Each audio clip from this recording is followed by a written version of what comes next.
जय हिंद दोस्तों, केसीसी संगम में आपका स्वागत है। ठीक है दोस्तों, चलिए हम लोग स्टार्ट करते हैं क्लास 12th की केमिस्ट्री जोरदार तरीके से और बहुत ही स्टैंडर्ड लेवल की। चलिए देखते हैं, हम लोग समझते हैं। आज हम लोग का अगला चलेगा पार्ट जो है परासरण। तो हम लोग क्या पढ़ेंगे? परासरण के बारे में पढ़ेंगे। क्या पढ़ेंगे दोस्तों? परासरण के बारे में। जैसा कि यहाँ पर डिफिनेशन लिखा हुआ है, तो डिफिनेशन समझने से पहले हम लोग इसकी संरचना को समझ लेते हैं। तो संरचना समझने के लिए चलिए हम लोग बनाते हैं। सबसे पहले क्या बनाते हैं, जैसे मेरे पास कोई ए पदार्थ, जैसे मेरे पास क्या कोई ए बीकर है, ये मेरे पास मान लीजिए कोई बीकर है, ए बीकर है दोस्तों।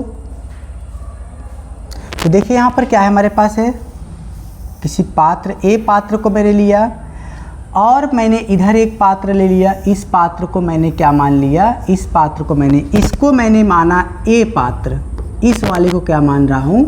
बी पात्र मान रहा हूँ। ठीक है दोस्तों, तो ए पात्र में हमारा क्या भरा हुआ है? ए पात्र में भरा हुआ है इसमें वाटर। इसमें क्या भरा हुआ है दोस्तों? ए वाले पात्र में क्या भरा हुआ है? वाटर भरा हुआ है। तो हमने यहाँ पर इसमें क्या भर दिया? वाटर भर दिया। वाटर मतलब समझ रहे हो दोस्तों? जल। मैंने इसमें क्या भर दिया? शुद्ध जल भर दिया। तो यहाँ पर मैंने इसमें रख दिया शुद्ध जल। इसमें मैंने क्या रख दिया? शुद्ध जल रख दिया। अब हमारे पास ये बी पात्र है। बी वाले पात्र में मैंने शुद्ध जल के साथ, इसमें हमारे पास क्या है? शुद्ध जल है। शुद्ध जल के साथ मैंने इसमें कुछ मात्रा में क्या मिला दिया? कुछ मात्रा में इसमें मैंने क्या मिला दिया? नमक मिला दिया। कुछ मात्रा में इसमें क्या मिला दिया दोस्तों? नमक के अणु मिला दिए। इसमें नमक मिला दिया। तो अगर मैंने इसमें नमक मिला दिया तो अब इसमें क्या क्या रहेगा दोस्तों? इसमें रहेगा पानी। अब पानी के साथ फिर क्या रहेगा? पानी के साथ इसमें क्या रहेगा दोस्तों? नमक रहेगा। ठीक है दोस्तों, ये हमारे पास है। इसमें केवल शुद्ध जल है, मतलब इसमें केवल विलायक है। उसमें क्या आपका? विलयन है। इधर केवल विलायक है, उधर क्या हमारा? विलयन है। अब हम इसके बीच में क्या लगाएंगे? इसके बीच में लगा दे रहे हैं एक छोटा सा झिल्ली। एक छोटा सा झिल्ली लगा दे रहे हैं और उस झिल्ली का नाम हम लोग रख दे रहे हैं क्या? अर्धपारगम झिल्ली। क्या रख दे रहे हैं दोस्तों? अर्धपारगम झिल्ली। ये मैं यहाँ पर छोटा सा एक क्या लगा दिया? झिल्ली लगा दी, जिसका नाम क्या है? SPM। इसको हिंदी में क्या बोलते हैं? अर्धपारगम झिल्ली। ठीक है दोस्तों, अर्धपारगम झिल्ली लगा दिया। अब अर्धपारगम झिल्ली मतलब SPM का काम क्या होता है दोस्तों? अब यहाँ पर चलिए देखिए, हमारे पास क्या है, टोटल सब एक एक करके समझा रहा हूँ। आप संरचना समझ लेंगे तो ऑटोमेटिक डिफिनेशन क्लियर हो जाएगी। देखिए दोस्तों, अगर मैं यहाँ पर देखूँ तो यहाँ पर अगर देखूँ तो यहाँ पर क्या हो रहा है? देखिए दोस्तों, यहाँ पे क्या हो रहा है? ए के जो पदार्थ हैं, ए के जो पदार्थ है मतलब ए मतलब शुद्ध जल है, वो अर्धपारगम झिल्ली से किधर जा रहे हैं?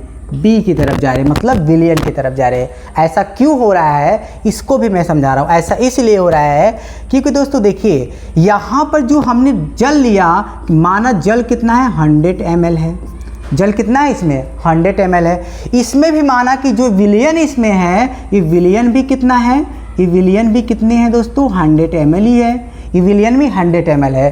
तो अब मुझे थोड़ा सा बताइए दोस्तों, जो जल है वो भी 100 ml है और विलयन है वो भी 100 ml है। तो थोड़ा सा ध्यान दीजिए कि जो जल है 100 ml मतलब विलायक का मान इसमें 100 है, तो क्या विलायक का मान भी इसमें 100 होगा? नहीं होगा ना दोस्तों। क्यों? क्योंकि 100 ml विलयन में, 100 ml विलयन में कुछ मात्रा में क्या घुली हुई है? नमक भी घुली हुई है। कुछ मात्रा में अगर नमक घुली हुई है तो इसका मतलब श्योर है कि इस साइड विलायक की मात्रा क्या है? कम है। इस साइड क्या है? विलायक की मात्रा कम है और इस साइड हमारे पास विलायक की मात्रा क्या है? अधिक है। तो इस साइड विलायक की मात्रा अधिक है, तो विलायक अपनी अधिक मात्रा से किधर जा रही है? निम्न की तरफ जा रही है। किसके द्वारा जा रही है? अर्धपारगम झिल्ली से होकर जा रही है। क्लियर है दोस्तों? अर्धपारगम झिल्ली से होकर जा रही है। इसी को अर्धपारगम झिल्ली को हम लोग क्या बोलते हैं? SPM बोलते हैं। अब थोड़ा सा मैं इसको और अच्छे से बताना चाहूँगा। देखिए यहाँ पर केवल क्या है? केवल विलायक है। केवल क्या है दोस्तों? केवल इसमें क्या है? विलायक है। अब यहाँ पर विलेय पदार्थ नहीं है, इसमें केवल क्या है दोस्तों? विलायक है। इसमें विलेय पदार्थ नहीं, इसमें केवल और केवल विलायक है। केवल विलायक है, विलय नहीं है, तो हम मान सकते हैं कि जो इसका विलयन होगा मान सकते हैं कि जो इसका विलयन होगा तो विलयन की जो सांद्रता होगी वो सांद्रता कैसी होगी दोस्तों, वो सांद्रता इसकी कैसी होगी, सांद्रता इसकी होगी निम्न होगी। विलयन की सांद्रता कैसी होगी, निम्न। ठीक है दोस्तों, इसकी विलयन की सांद्रता कैसी होगी, विलयन की सांद्रता कैसी होगी दोस्तों, यहाँ पर निम्न होगी। कैसे, क्योंकि यहाँ पर जो विलयन है, यहाँ पर जो विलयन है, इस विलयन में विलेय पदार्थ नहीं है, विलेय पदार्थ नहीं है, तो फिक्स है कि जो विलयन बनेगा वो हमारा क्या होगा, निम्न होगी। इसकी सांद्रता क्या हो जाएगी, निम्न हो जाएगी। सपोज अगर मेरे पास कोई बीकर है, उसमें केवल और केवल क्या है, केवल और केवल विलायक है, विलेय पदार्थ नहीं है, तो हम मानेंगे कि जो विलयन है उसकी सांद्रता क्या होगी, निम्न होगी। ऐसा इसलिए हो रहा है क्योंकि इसमें विलयन नहीं है, इसलिए विलयन की सांद्रता मान लेते हैं कि विलयन की सांद्रता क्या है, निम्न है। मान लेते नहीं, होती है दोस्तों, निम्न इसकी सांद्रता होती है। अब उस साइड अगर देखेंगे, इस साइड देखेंगे तो विलयन की सांद्रता क्या होगी, इधर इस साइड विलयन की सांद्रता क्या होगी दोस्तों, इस साइड जो होगी विलयन की सांद्रता वो कैसी होगी, इस साइड विलयन की सांद्रता क्या होगी, उच्च होगी। अब आपका प्रश्न बन रहा है कैसे सर, कैसे उच्च होगा, तो मैं इसको समझाना चाहता हूँ। देखिए, इस तरफ विलयन की सांद्रता कैसी होगी, उच्च होगी। उच्च कैसे होगी, क्योंकि इसमें क्या है, विलेय पदार्थ मिली हुई है, विलायक के साथ विलेय पदार्थ मिली हुई है, तो उसकी सांद्रता क्या हो जाएगी, ऑटोमेटिक बढ़ जाएगी। क्योंकि इसमें केवल और केवल विलेय, केवल और केवल विलायक है, केवल और केवल क्या है, इसमें विलायक है, विलेय नहीं है। जब विलेय नहीं है तो विलयन निम्न हो जाएगा, विलयन की सांद्रता निम्न हो जाएगी।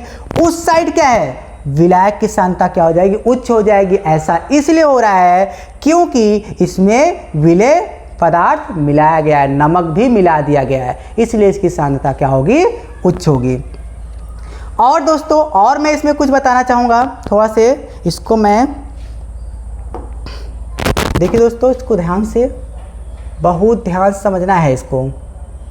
देखिए, अब यहाँ पर अगर इसकी विलायक की बात की जाए, विलायक की सांद्रता क्या होगी, इसकी जो विलायक की सांद्रता है, विलायक की, यहाँ पर दोस्तों इसकी विलायक की सांद्रता क्या है, देखिए दोस्तों मैं यहाँ लिख दे रहा हूँ, इसकी विलायक की सांद्रता, विलायक की सांद्रता, इसमें विलायक की सांद्रता क्या हो जाएगी, उच्च होगी। विलायक की सांद्रता क्या होगी, उच्च होगी। विलायक की सांद्रता उच्च कैसे होगी, ये भी प्रश्न बन गया है। विलायक की सांद्रता उच्च कैसे होगी, मैं सारा का सारे प्रश्न को आपका आंसर दे रहा हूँ।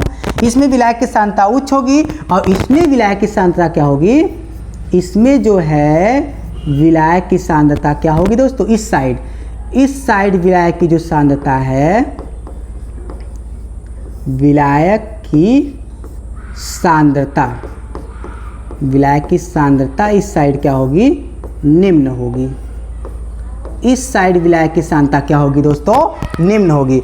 तो हम इसको एक्सप्लेन कर रहे हैं और समझा रहे हैं कि ऐसा कैसे हो रहा है, ऐसा कैसे हो रहा है। तो अगर आप थोड़े टाइम के लिए गौर करिए, देखिए ये जो आपका विलायक है, ये क्या है, विलायक है, इसमें विलेय पदार्थ नहीं है, इसमें विलेय पदार्थ नहीं, इसमें केवल विलायक है। अब विलायक कितना है, 100 ml है, 100 ml केवल विलायक ही है। और इसमें जो विलायक है, इसकी विलायक में नमक भी मिल गया है, इसकी विलायक में क्या मिल गया है दोस्तों, नमक भी मिल गया है। यहाँ पर देखिए दोस्तों, मैंने बताया ना, यहाँ पर क्या बताया हूँ, यहाँ देखिए पानी के साथ क्या मिल गया है, पानी के साथ यहाँ पर क्या मिला है दोस्तों, पानी के साथ इसमें नमक भी है। तो फिक्स है इसमें विलायक की मात्रा कम होगी, तो विलायक की मात्रा जब कम होगी तो फिक्स है विलायक की सांद्रता क्या लिखेंगे आप, निम्न ही लिखेंगे। फिर से एक बार इधर देखिए, इधर जो है विलायक अधिक है तो उसकी सांद्रता उच्च, उस साइड विलायक कम है। कम क्यों है, क्योंकि दोनों अगर 100 ml माने हैं तो 100 ml विलयन में विलेय का भी तो कुछ ना कुछ मान होगा ना।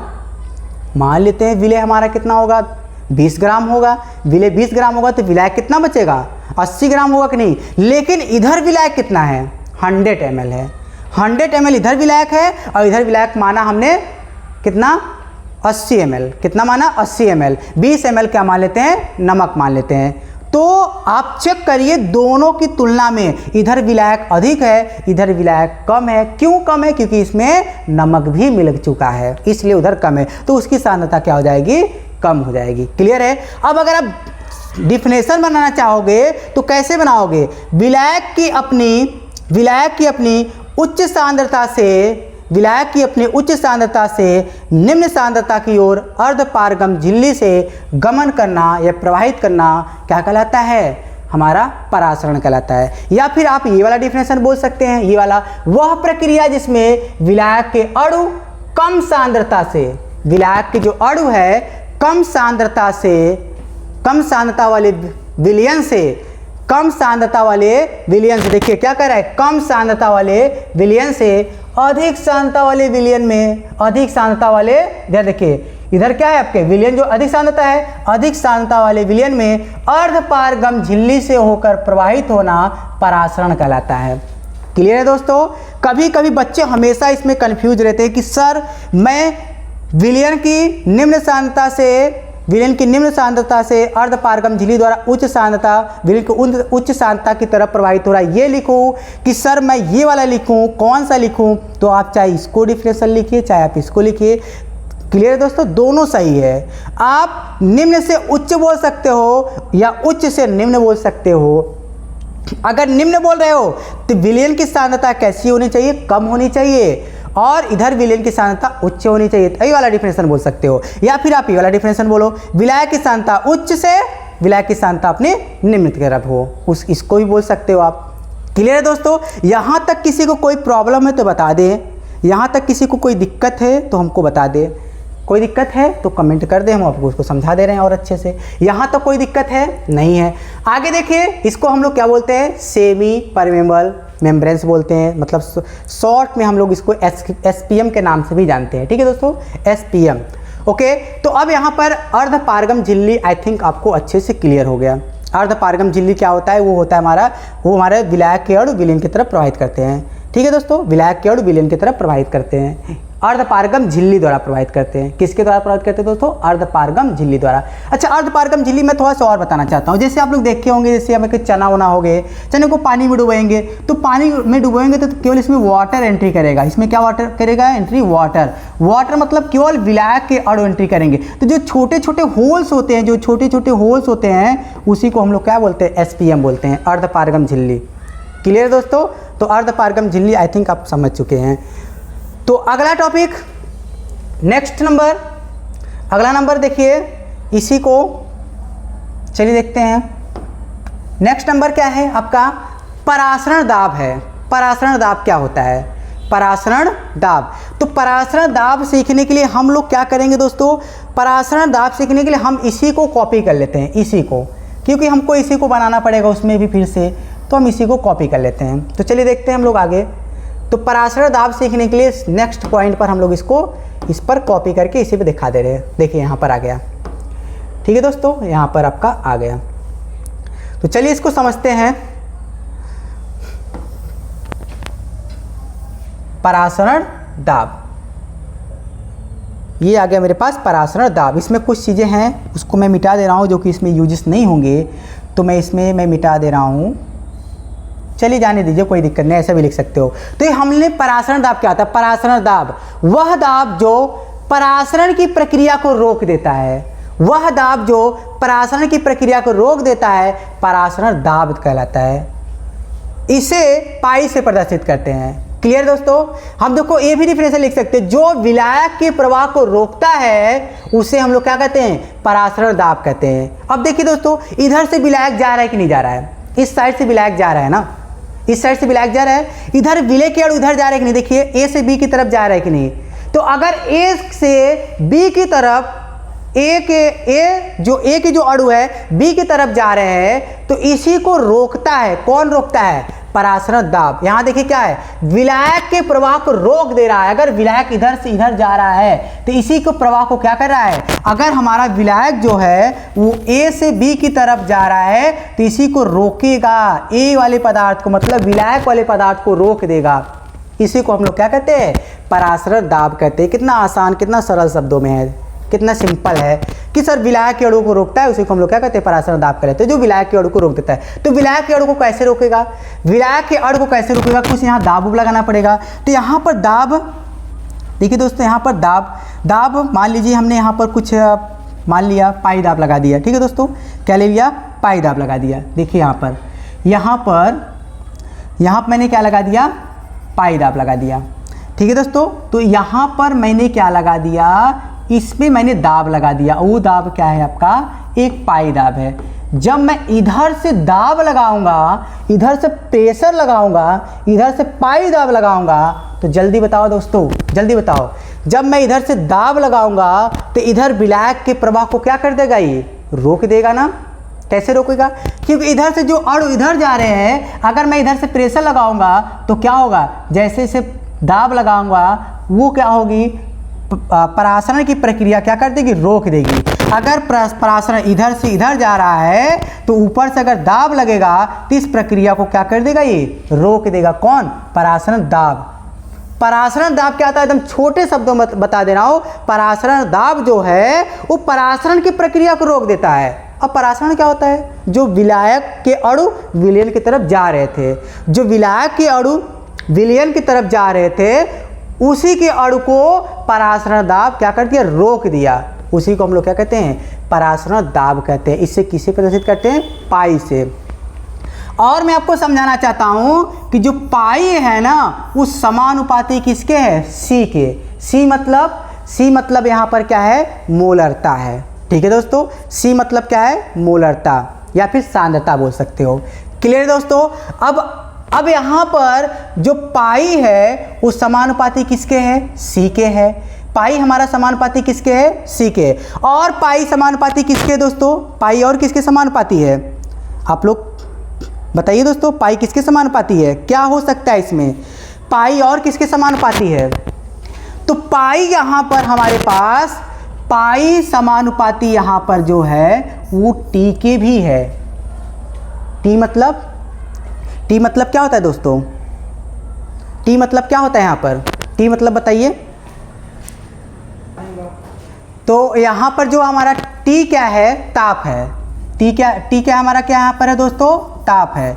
ठीक है दोस्तों। और सी हमारा क्या है, सांद्रता लिखिए या फिर मोलरता भी लिख सकते हैं, मोलरता। क्लियर दोस्तों। तो पाई समानुपाती किसके है, पाई समानुपाती हमारे किसके, सी के, और पाई समानुपाती किसके है, टी के। अब यहाँ थोड़ा समझते हैं। देखिए यहाँ क्या कर रहा है, विलायक के अणु को रोक देता है कौन, पराशरण दाब। विलायक के अणु को कौन रोकता है, पराशरण दाब रोक देता है। कैसे रोकता है, देखिए अगर आप देखेंगे इधर, देखिए इधर 100 ml विलायक है, कितने ml है, 100 ml। और इधर कितने ml है, इधर 100 ml विलयन है। इधर क्या आपका 100 ml विलयन है। इसका मतलब साफ पता चल रहा है कि जो विलयन है उसमें विलायक का मान क्या होगा, कम होगा। और जब विलायक का मान कम होगा मतलब इस साइड, विलयन के साइड विलायक की सांद्रता क्या होगी, कम होगी। तो इधर विलायक की सांद्रता कम है और इधर विलायक की सांद्रता क्या है, अधिक है। तो यहाँ पर ये समझा रहा है कि अगर पाई दाब जितना ज़्यादा इधर हमारा क्या विलायक के अणु होंगे, उतना ज़्यादा आपको दाब लगाना पड़ेगा। फिर से विलायक की सांद्रता जितना अधिक होगी उतने ज़्यादा विलायक के अणु विलयन की तरफ जाएंगे। विलायक की सांद्रता जितना अधिक होगी उतने ज़्यादा विलायक के अणु विलयन की तरफ ट्रांसफ़र होंगे। क्लियर है। और विलयन की तरफ ट्रांसफ़र होंगे तो उसी को रोकना भी है, तो उसको पाई दाब रोकेगा। तो पाई दाब कैसे रोकेगा, उतना ज़्यादा हमको पाई दाब भी लगाना पड़ेगा।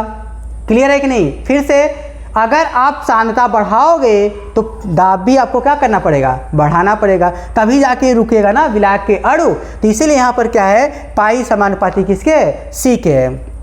और यहाँ पर है पाई समानुपाती टी। टी मतलब ताप। टी मतलब क्या होता है दोस्तों, टेम्परेचर, ताप। तो ताप क्या है आप समझिए। अगर आप यहाँ टेम्परेचर बढ़ाएंगे, तो फिक्स है जल के जो अणु है उनकी गति भी क्या हो जाएंगी, बढ़ जाएंगी। अगर आप टेम्परेचर जैसे जैसे बढ़ाते जाएंगे वैसे जैसे जल के अणुओं की गति क्या हो जाएगी, बढ़ती जाएगी। और जल की अणुओं की गति बढ़ती जाएगी तो हमको क्या करना है, यही जल के अणुओं की गति रोकना है तो ऊपर से क्या लगाना पड़ेगा, दाब लगाना पड़ेगा, परासरण दाब लगाना पड़ेगा। तो जितने ज़्यादा यहाँ पर जल के अणु की गति जितना अधिक हो रही है उतना अधिक हमको क्या लगाना पड़ेगा, दाब भी लगाना पड़ेगा। इसका मतलब ये है कि अगर आप टेम्परेचर अगर आप बढ़ाएंगे, ताप अगर बढ़ाएंगे, तो आपको दाब भी क्या करना पड़ेगा, बढ़ाना पड़ेगा। क्लियर है कि नहीं दोस्तों। तो यहाँ पर फार्मूला हमारे पास क्या मिला, ये देखिए दोनों सेम है तो हम इसको लिख सकते हैं पाई समानुपाती क्या लिखेंगे, टी सी। समानुपाती के चिन्ह हटाएंगे तो कुछ कांस्टेंट लिखा जाएगा, वो कांस्टेंट हमारा क्या है, आर है, आर टी सी। क्लियर है दोस्तों। यहाँ पर क्या है आपका आर टी सी। जो टी है वो हमारा ताप है, जो सी है वो हमारा क्या है, मोलरता है, और हमारा जो पाई है वो क्या है, परासरण दाब है। ये आर क्या हमारा गैस नियतांक। क्लियर है कि नहीं। क्या है हमारे पास, गैस नियतांक। तो यहाँ पर हमारे क्या पास क्या है, pi equal to R T C. अभी मेरे दिमाग में आया, ठीक है। इसको याद करने के लिए हमारे एक प्री सर बताए थे हमको कि इसको याद करने के लिए इसको ऐसे लिख सकते हैं, pi equal to C R T. कैसे लिखेंगे, सी आर टी, थोड़ा अच्छा लगेगा, याद भी हो जाएगा। पाई इक्वल टू क्या होता है, सी आर टी होता है। देखिए आर की वैल्यू, जो आर क्या होता है, हमारा एक नियतांक है, ये आपको न्यूमेरिकल में दिया रहेगा। क्लियर दोस्तों, ये न्यूमेरिकल में दिया रहेगा। तो अब हम लोग इसको क्लियर कर लिए हैं। थोड़ा सा इसमें और है, थोड़ा सा और क्या है, देखिए बुक में और भी एक्सप्लेन किया है, लेकिन कई बुकों में यहीं तक बताया गया है, लेकिन मैं आपको इसको और बता दे रहा हूँ, थोड़ा सा और बढ़ा के बता दे रहा हूँ। इसका स्क्रीनशॉट ले लीजिए, फिर और बता रहे हैं। देखिए थोड़ा सा और इसको बढ़ा के बता रहे हैं, और ये बढ़ा के बता रहे हैं कि शायद आप बना भी सकते हैं, बना यही सकते हैं कि आप सी का मान तो रख सकते हैं। सी बराबर क्या होता है, सी बराबर क्या होता है, सी का फार्मूला तो पढ़े होंगे आप लोग ना। सी बराबर क्या होता है, सी बराबर क्या होता है, N2/V होता है। सी मतलब मोलरता, मोलरता बराबर क्या होता है, विलेय के मोलों की संख्या बटे विलेन का आयतन लीटर में। होता है कि नहीं होता है, सी बराबर N2/V होता है, तो होता है। आप बोलोगे हाँ सर होता तो है।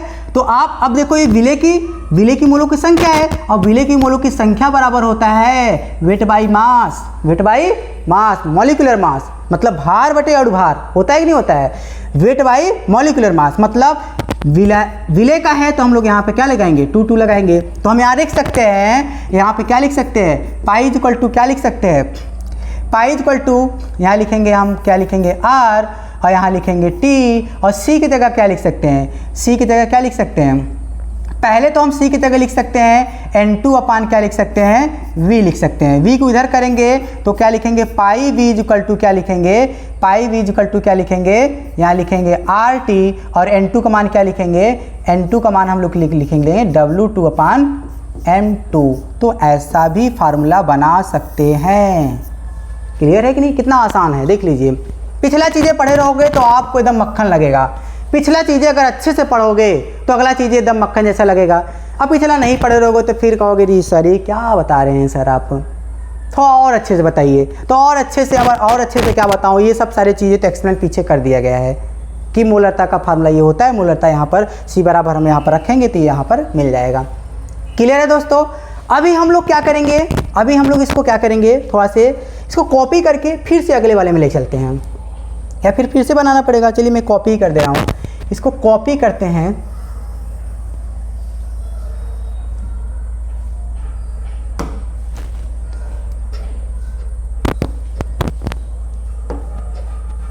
चलिए आ गया हमारा ये।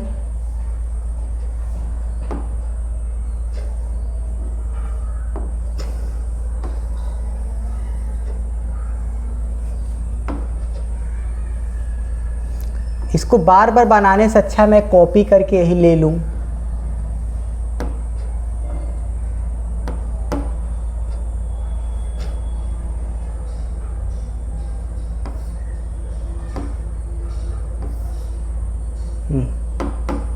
लग रहा है मुझे बनाना ही पड़ेगा, बनाने नहीं दे रहा है ये, जिद्दी बोर्ड है लग रहा है, वो जिद्दी है। चलो बना ही दे रहे हैं, कोई दिक्कत नहीं। देखिए क्या है हमारे पास, प्रतिलोम परासरण है। क्या है हमारे पास है, प्रतिलोम परासरण। प्रतिलोम परासरण किसे कहते हैं, किसी विलयन पर परासरण दाब से भी और अधिक दाब, परासरण दाब से भी और अधिक दाब लगा दिया जाए तो परासरण की दिशा क्या हो जाएगी, बदल जाएगी। थोड़ा सा इसको संरचना देखिए दोस्तों। जैसे मेरे पास क्या है यहाँ पर, जैसे मेरे पास यहाँ पर ये पात्र है, इसमें जल था, मैंने अभी भरा था, यहाँ पर मैंने इसमें क्या भर दिया,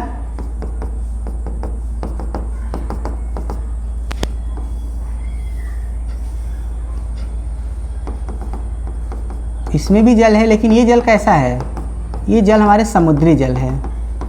ये जल कैसा है, समुद्री जल है। ठीक है, ये जल कैसा है हमारे पास, समुद्री जल है। तो यहाँ पर हमारे पास क्या है, समुद्री जल है। यहाँ पर हमारे पास क्या है, इधर हमारे पास क्या है, शुद्ध जल है। बीच में मैंने क्या लगाया, बीच में मैंने क्या लगाया, यहाँ पर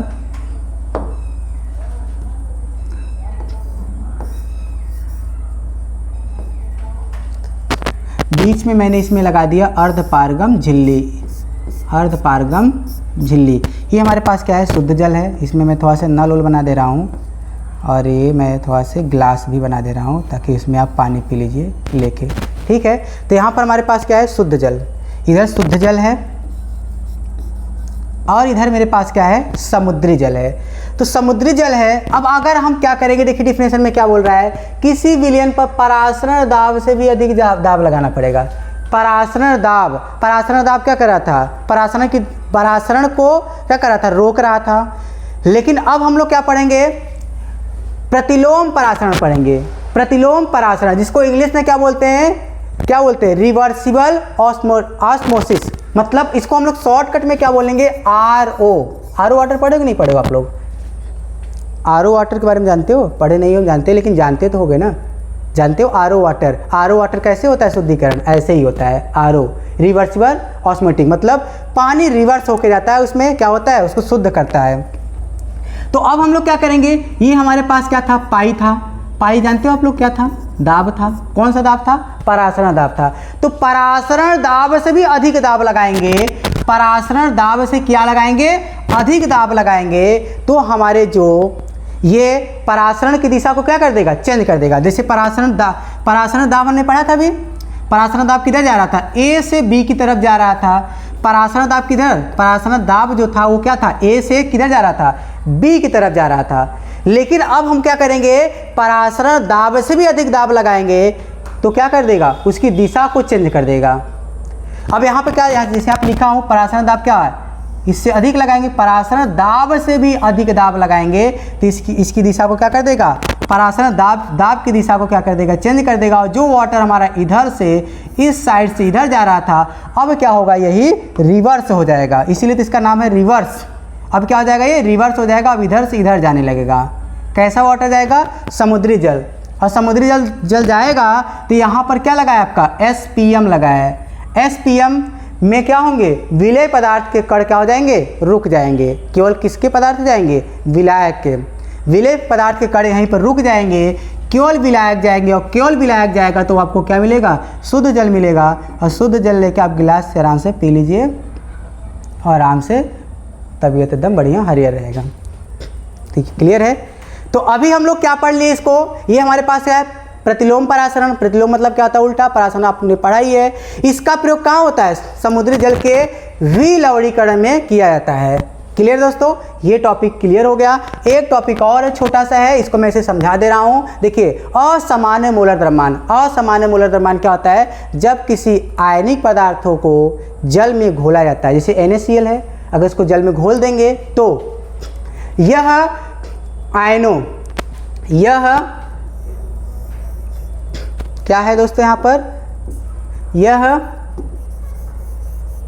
आयनों में क्या होने लगेगा, वियोजित हो जाता है। सिंपल सी बात है, आपने इसको बहुत बार पढ़ा होगा, बचपन में पढ़ा होगा। जब NaCl को पानी में क्या करेंगे, डालेंगे तो क्या हो जाएगा, अपने आयनों में क्या हो जाएगा, टूट जाएगा, वियोजित हो जाएगा। तथा कभी कभी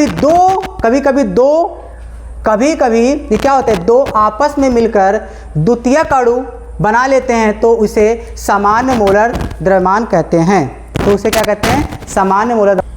कभी कभी क्या होते हैं, कभी कभी दो अणु, यहाँ पर अणु नहीं लिखा गया है, क्या होते हैं, कभी कभी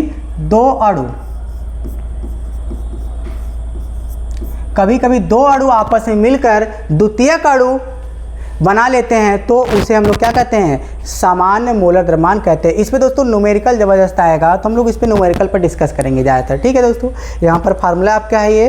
ठीक है, हम न्यूमेरिकल में इस पर डिस्कस करेंगे तो प्रेक्षित अणुसंख्य गुण क्या होता है, परिकलित अणुसंख्य गुण क्या होता है, समान मोलर द्रव्यमान क्या होता है, असमान मोलर द्रव्यमान क्या होता है, संगुणन वियोजन, ये सब क्या होते हैं, इसके बारे में हम लोग क्या सीखेंगे। जब न्यूमेरिकल इसमें बताऊंगा तो मैं इनके बारे में एकदम डिटेल्स में अच्छे से एक्सप्लेन करके आपको समझाऊंगा। ठीक है दोस्तों, अब यहाँ पर वांट ऑफ गुणांक देखिए, जो आपने पीछे जितना पढ़ा, अपेक्षित अवनमन, क्वथनांक का उन्नयन, हिमांक का अवनमन, विलयन का परासरण दाब, जो आपने पढ़ा उसी में आपको क्या कर देना है, उसी में क्या कर देना, आई का मल्टीप्लाई कर देना है। जितना चीज़ें आपने पढ़ा है ना, जितनी चीज़ें आपने पढ़े हैं ना, जितने आपने पढ़े, 4 टॉपिक पढ़ा, 4 टॉपिक में आपने ऐसा फार्मूला प्राप्त किया चारों में, तो चारों में क्या कर दीजिए आप, बस आई का मल्टीप्लाई करते चले जाइए, बस वही हो जाएगा आपका क्या, वांट ऑफ गुणांक। ठीक है दोस्तों, तो वांट ऑफ गुणांक क्लियर हुआ। वांट ऑफ गुणांक किसे दिखाते हैं, आई से। तो आप सिंपल सी बात है, सारे के सारे फार्मूले में क्या कर दीजिए, आई का मल्टीप्लाई कर दीजिए। जो आपने सारे के सारे फार्मूले प्राप्त किए हैं उसी में क्या कर दीजिए, आई का मल्टीप्लाई कर दीजिए। स्क्रीनशॉट ले लीजिए, फिर आगे बढ़ते हैं हम लोग। चलिए आगे देखते हैं। अगला नंबर हमारे पास है, अगला नंबर न्यूमेरिकल चलेगा, जो कि न्यूमेरिकल अगले दिन बताएंगे। आज के लिए बस इतना ही, थैंक यू।